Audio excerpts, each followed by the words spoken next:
Assalamualaikum. I am Yazid Akbar and you are watching Study Page. This is the sixth part of the fourth lecture of Object-Oriented Programming in C++. In this lecture, we are going to study about destructor. Constructor के बारे में last lecture में हमने पढ़ा था कि constructor is a special member function that initializes data members of the class in a correct way. It is called automatically. ठीक है, इसका कोई रिटर्न टाइप नहीं होता और constructor can be overloaded and it can have default arguments.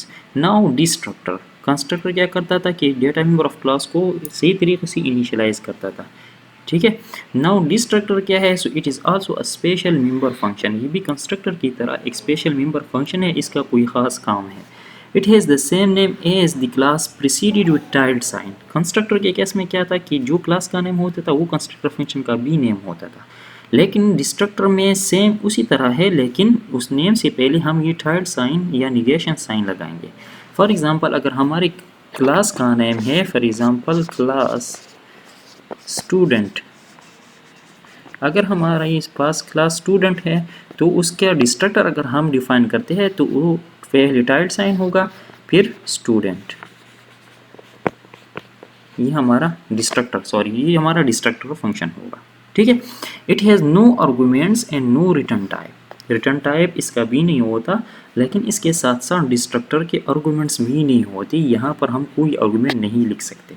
ठीक है. Destructor के केस में हमारे पास आर्गूमेंट नहीं होते. It can not be overloaded. Constructor का हमने कहा था कि constructor can be overloaded but the destructor can not be overloaded. Class में है ओनली वन डिस्ट्रक्टर. क्लास के अंदर एक डिस्ट्रक्टर हो सकता है या नहीं हो सकता. मीन्स एक किसी क्लास के अंदर या एक डिस्ट्रक्टर होगा या बिल्कुल नहीं होगा. लेकिन इसके बरक्स अगर आप कंस्ट्रक्टर को देखेंगे तो कंस्ट्रक्टर हम ओवरलोड कर सकते हैं. ठीक है. जब ओवरलोड कर सकते हैं तो इट मीन्स कि एक क्लास के अंदर 2-3 या इससे ज़्यादा भी कंस्ट्रक्टर हो सकते हैं. लेकिन डिस्ट्रक्टर इस तरह नहीं है. डिस्ट्रक्टर या एक होगा या बिल्कुल नहीं होगा. When there is no explicit destructor, the compiler creates an empty destructor. अगर हम खुद से कोई डिस्ट्रक्टर क्लास के अंदर ना लिखे तो कंपाइलर खुद से एक डिस्ट्रक्टर क्रिएट करता है. ठीक है. A destructor is called when an object is destroyed. That is for automatic object when the object leaves the scope when it is defined. Destructor कब कॉल होता है? जब हमारे पास किसी ऑब्जेक्ट का लाइफ टाइम ख़त्म होता है तो उधर हमारे पास डिस्ट्रक्टर कॉल होता है. ठीक है. लाइफ टाइम मीन्स कि वो मेमोरी से ख़त्म हो जाता है. एक होता है स्कोप, एक होता है हमारे पास लाइफ टाइम. तो ऑटोमेटिक वेरिएबल के लिए जब स्कोप ख़त्म होता है तो उस टाइम उसका लाइफ टाइम भी ख़त्म होता है, तो उसी टाइम डिस्ट्रक्टर कॉल होता है. ठीक है. It perform termination housekeeping. That is the work to be done just before an object is to be destroyed. Destructor काम क्या करता है? तो जो मेमोरी ऑब्जेक्ट ने रिजर्व की होती है वो मेमोरी वो रिलीव कर देता है. ठीक है. वो मेमोरी वापस देता है ऑपरेटिंग सिस्टम को कि अगर आपको फॉर एग्जांपल मेमोरी किसी और काम के लिए चाहिए सो ये हमसे फ्री हो गई है.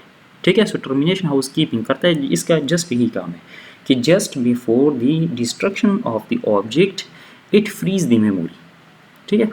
तो बस यही डिस्ट्रक्टर के बारे में बातें थी कि एक तो एक इसका नेम क्लास नेम की तरह होगा और नेम से पहले हम एक निगेशन साइन या टाइल्ड साइन लिखेंगे. ये ओवरलोड नहीं कर सकते, इसके कोई आर्गूमेंट नहीं होंगे और किसी क्लास के अंदर एटमोस्ट वन डिस्ट्रक्टर हो सकता है. ठीक है. खुद ब खुद कॉल होता है. अगर हम कोई डिस्ट्रक्टर खुद से ना लिखे तो कंपाइलर एक डिस्ट्रक्टर खुद ब खुद क्रिएट करता है और उसको कॉल करता है.